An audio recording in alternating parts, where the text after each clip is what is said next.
Hello, she's Trixie, and I'm Sarah, and this is Our Yarn World, a place we come to share the love of yarn crafts and all that it gives us and what we hope it gives you. We're on episode 206 today, and we are finally back from a bit of a hiatus that we took the first 3 weeks in January. It was not necessarily planned. I would like to make that very clear. The first week that we were off, I was dealing with burnout. I was dealing with just feeling very overwhelmed and not being able to feel like I could keep up. There was a lot going on. And then the other 2 weeks, we had illness running through the family. My son got influenza A, and everyone from there just kind of got a little bit of something, and it lasted a good hot minute. And if you know anything about what's going on in America right now, regarding the weather itself, not political, but the weather, we've been hit really hard with this insane snowstorm that is never ending. That's just kind of hit. It's going across, and by the way, it plans to go into the water. Like, it's gonna keep going into the East Coast line, and hopefully it doesn't cause anything big there, but we're hoping that it can start fizzling out here. But yeah, regarding all that happened, and it has made getting together a lot more tedious. There's a lot more steps to being able to get this done. Not anything that normally we have to have you guys ever worry about, just much more of an explanation here. It's just one of those things where when life gets in the way, we're really trying to not let it stop us, but it's a pain in the booty. Well, one thing that was against me was, okay, let me just start at the beginning here. Caniel turned 6, and he is really into bowling right now. And my husband and I have been going bowling for the last few months, and just trying to practice, on Saturdays. It's a kind of a date night for us, or a date day. And so his birthday fell on a Saturday, Caniel's did, and we took him bowling. It's just so awesome. And it was. But we couldn't go to our regular place. It was hosting some kind of a tournament. Yeah. So we went to the one further away over across town, and we had to wait until it opened. And we were the first ones in. So he noticed that. Oh, we're going bowling. He didn't know where we took him. We're going bowling, and then we're the first ones here. And so we get his shoes, and we get his ball, and we get the rack, where the kids can push the ball from the top of the rack, and it should go all the way down the aisle and everything like that. But after a while, he got bored with that. He wanted to use his own hands and be able to bowl on his own, which was really awesome. He was so good.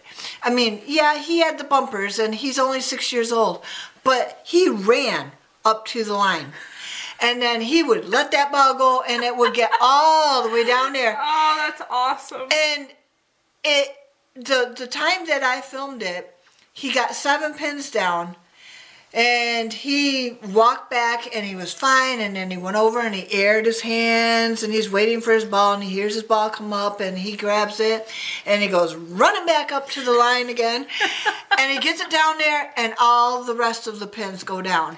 And he's just like floored. We're all just like, I got that on film. My husband's just whooping it up in the back of me, and he's just like, I did it.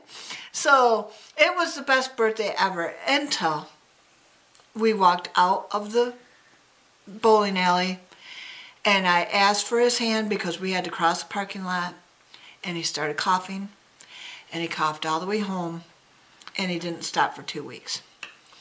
And I don't know if it was something at the bowling alley, if it was somebody that came in, if it was the ball. people use those balls all the time. My husband and I have bought our own balls, but It happens. who knows? They clean the shoes out or they spray them out, but I don't know what they do with the balls. So I don't know how he got sick. It could have been school, Mom. It could have been anything. It could have been, but I'm just like, I felt so bad because he was supposed to have a bowling field trip that week. So you got to go bowling twice, and he couldn't make it. And he couldn't make it to his field trip. And he really wanted to go on that, and I felt so bad. But that was the beginning of this whole thing, and that was way back on the 10th. Mm-hmm. So, I've been dealing with my own sickness. My husband's been dealing with it. I have asthma, so it goes right into my lungs, and it just doesn't go away. I usually have these attacks last for 3-4 weeks at a time. I'm sleeping in my chair. I have gone back to bed, but when you first get sick with this stuff, you cannot lay down flat. It just feels like you're suffocating. And so I end up sleeping in my chair. I've done this for years. I mean, this is how I know how to do it. But anyway,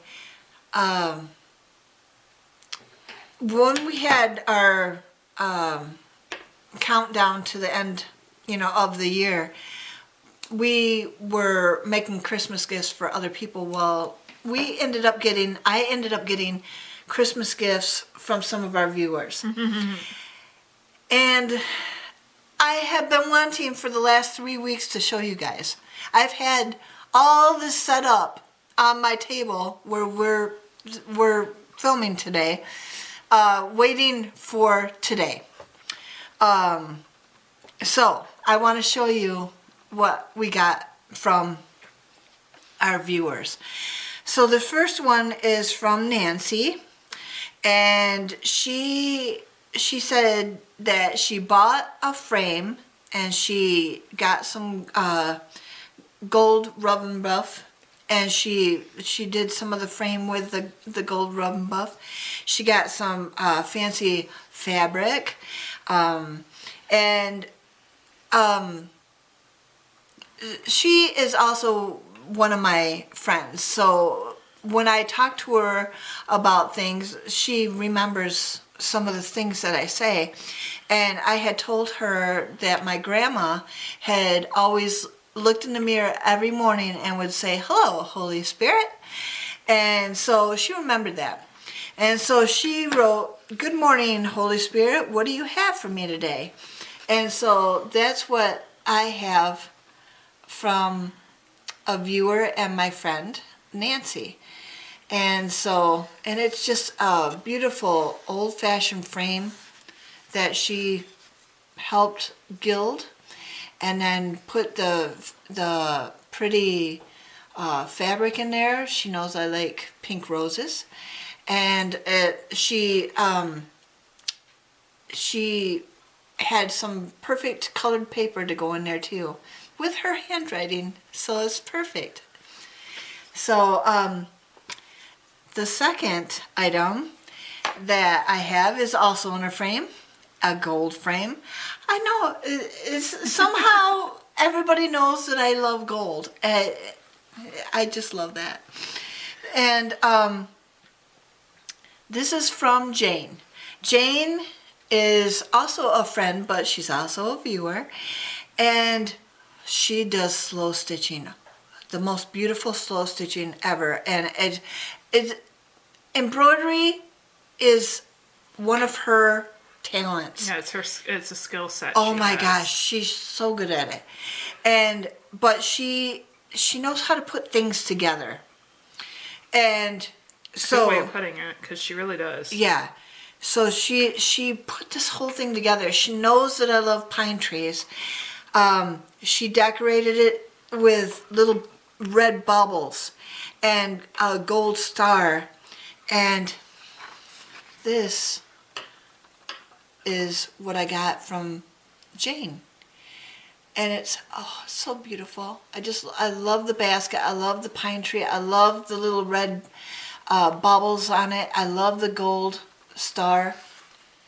I think it's so cool.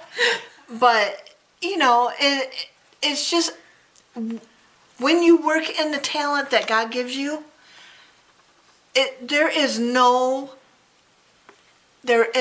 that you can't do. It's one of her most, for me, remembered things that she does. She loves to work with paper.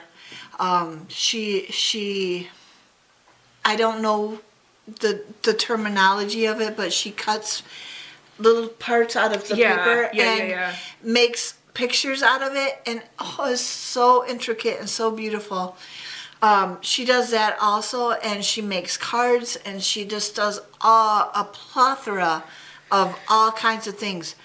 But I do believe that her slow stitching is one of the best things that she's ever come up with. She's got Pinterest boards that she says, she really would like to stop putting stuff into her boards and start doing what's in her boards. Yes. And I think that is something that hopefully she can get to and have fun with over the time that's, it's coming on spring and, winter and spring, and maybe she'll find some of those some time to work on those projects that she's been waiting for a long time. Now this third thing is from Roxanne, and we have to show you because it's so perfect. But we're going to have to stand up and show you because it's a blanket, it's a big one, but we have to show you what it says. It's so perfect. So we'll be right with you. Okay, here is the blanket that my friend Roxanne, a viewer for our channel, got me. And it says, "There is no such thing as too much yarn." Isn't it perfect for our channel? I just love it. I think I'm going to be using this in my car with these cold days. So what did you think? That blanket is like perfect for our channel. And thank you, Roxanne, for thinking of me when you saw that. And thank you, Nancy. Thank you, Jane, for thinking of me and for giving me the most perfect Christmas gifts. You girls are really good friends, and I love that you're also viewers of our channel. So what have you been working on? So I had this idea to... I know that we are not a political channel. I have no intentions of making us that by any stretch of the imagination.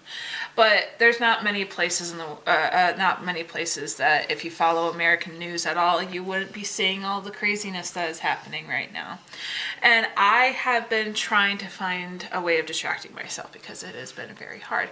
And I don't mean distracting myself as in lacking my ability to be able to respect everything that's going on, because obviously I am not going to ignore what's going on, right. But more of, it's hard to find the will to be able to be like, oh, I'm going to be creative and be able to find something beautiful and happy right now, when it's like hard to be that sort of cheerful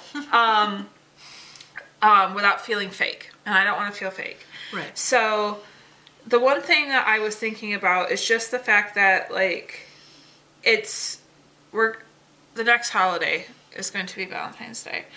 And it's also my brother's anniversary. Yep. And it's just one of those times where it's like you want to be able to believe in the good in the world.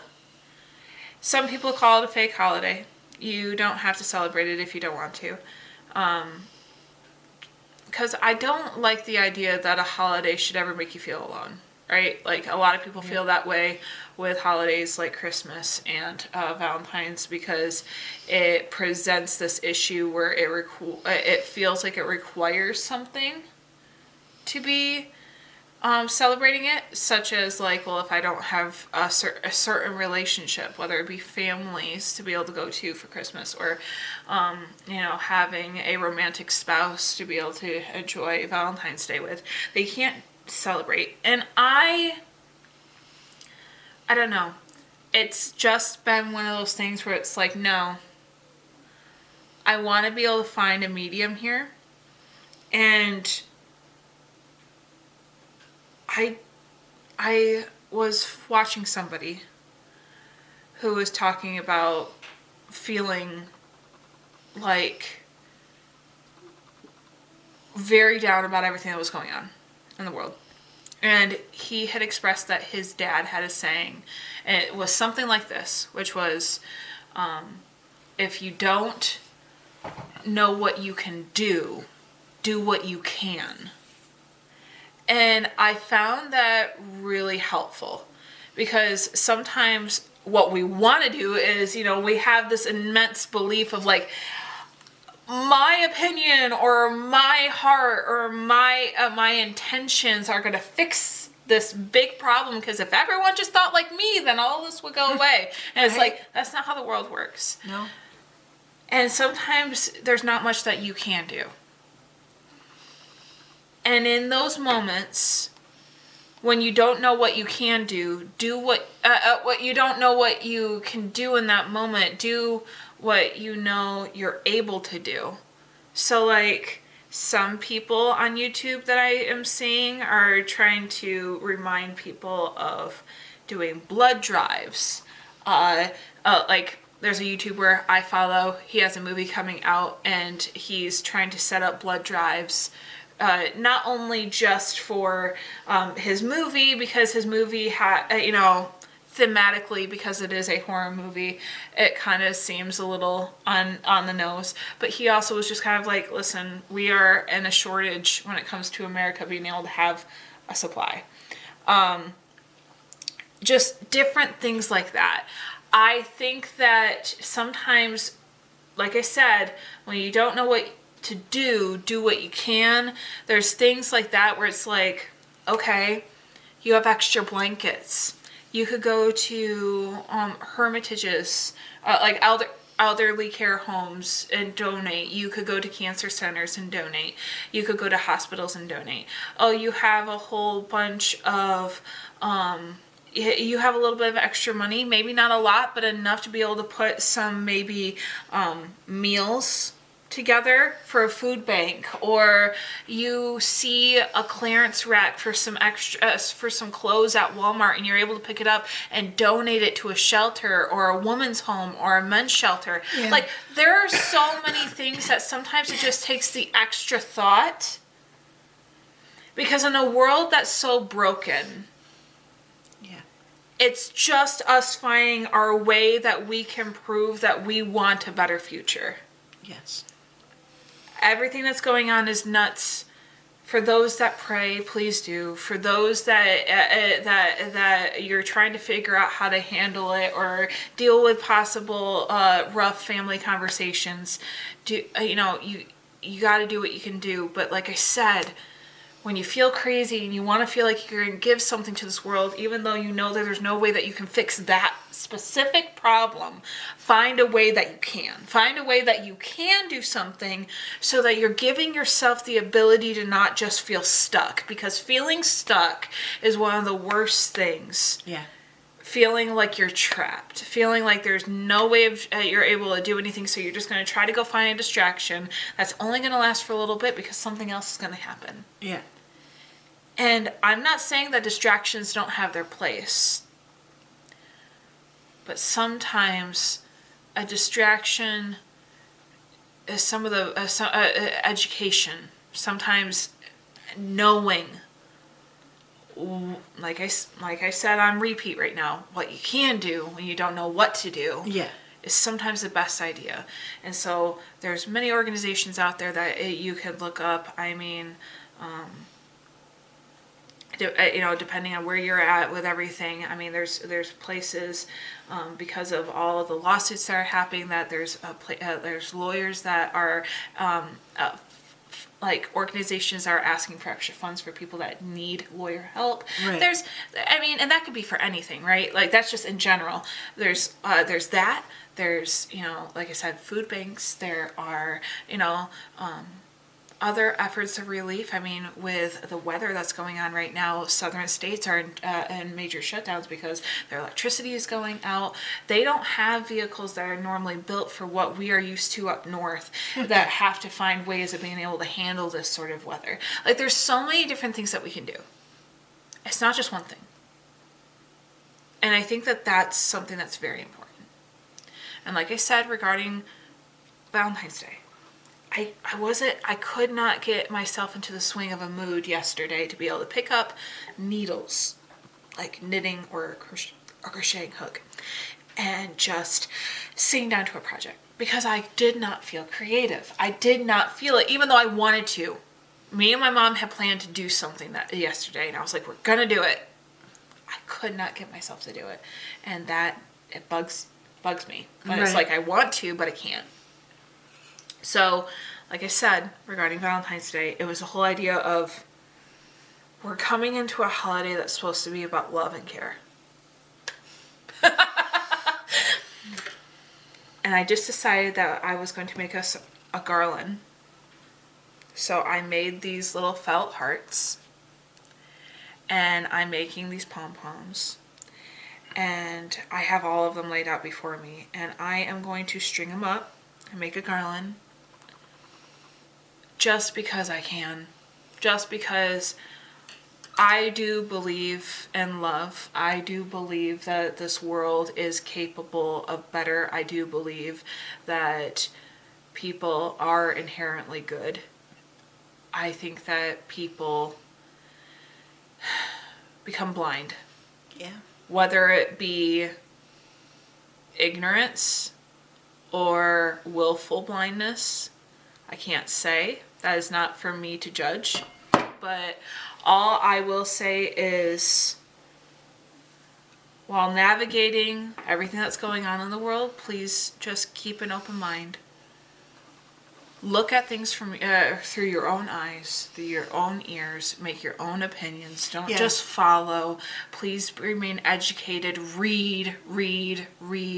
And like I said, because sometimes politics and when the world feels like it's breaking, it's so hard to feel motivated to want to continue to consume because you feel stuck. You feel like you can't do anything. Like I've been saying, just find a good productive outlet that you know that you're doing good in this world. And that relieves efforts for those that need to be able to lessen the burden for those that have other tools to be able to do more. Because the way that I look at it is this. It's a domino effect. When you think of a small dominoes and they become bigger and bigger and bigger, we need that big domino to fall for the big change to happen, right? Yes. But it starts with one person making the right decision, and it influences, and it influences, and it influences, and it influences, and it influences till it becomes so big that it's like a ripple effect, and finally it hits the right person.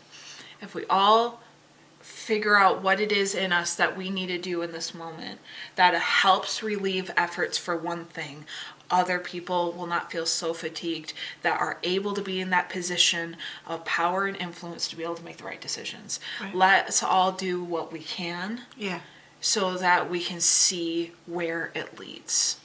And kindness matters so much right now. A smile, kindness, being able to see, having some empathy and recognizing what's going on. There's a lot of fear right now. And we don't need to be in that. I recognize there's a difference between truth and being able to see things clearly, but I don't want people to be living in fear. And I hate that we're in a time where everything feels so unknown. Yeah. Like I said, not normally very political. We've been gone for a month. There's a lot that's been going on in this world, and I'm not wanting our channel to be acting like there's ignorance here. we have timestamps. We catalog where we are because of the weather and how the weather affects our craft and all the things regarded. Right. So I just didn't want to ignore it. And I didn't think that you would either. No. It just is like I said, wherever you are on the political ballot, no matter what's going on, there's some stuff going on with our camera, just try to find a way to be able to hit that core part of where should my priorities be. Let me look at what's going on with my own eyes and navigate this and be able to feel in my heart where I need to go and be able to help. Yeah. Because if we all lift our hands up, nobody is going to be taken down. Right. Many hands make light work. Yes. But I'm hoping that for Valentine's, you'll be able to see this in our background. Yeah. Now, I do have a quote here. I had a partial quote written down, but I wanted to make sure that I had the right person. Mm-hmm. And so it says in full, "And now we welcome the new year, full of things that have never been." And that was said by the poet Rainer Maria Rilke. Interesting name. And now we welcome the new year, full of things that have never been. Mm-hmm. So I will put that in the description. I always put our quotes in the description area, and that way you can enjoy them too. And we are back. So if you like these kind of videos, give us a thumbs up. Make sure that you subscribe and tell your friends, mm-hmm. and comment. We would love to hear what you're making and what you're doing and how kindness is affecting you. Yes, and like I said, to all the YouTubers that I've watched during all this time and being able to navigate it, the two people I was referring to that I got some of these ideas from, I think was Dylan. I can't remember his first name. This guy named Dylan and a guy named Mark. But yeah, just I'm not acting like all of this. This is a ripple effect from them navigating this, it affecting me in a way that felt like I had a way to be able to navigate it. I'm passing it on to you. Just find the ways that you can make it another day and make the tomorrow a better place in whatever way you can. Yeah. So until next time, we hope that you are doing great, that life gets a little bit easier. Yes. And that you stitch your way to mental health.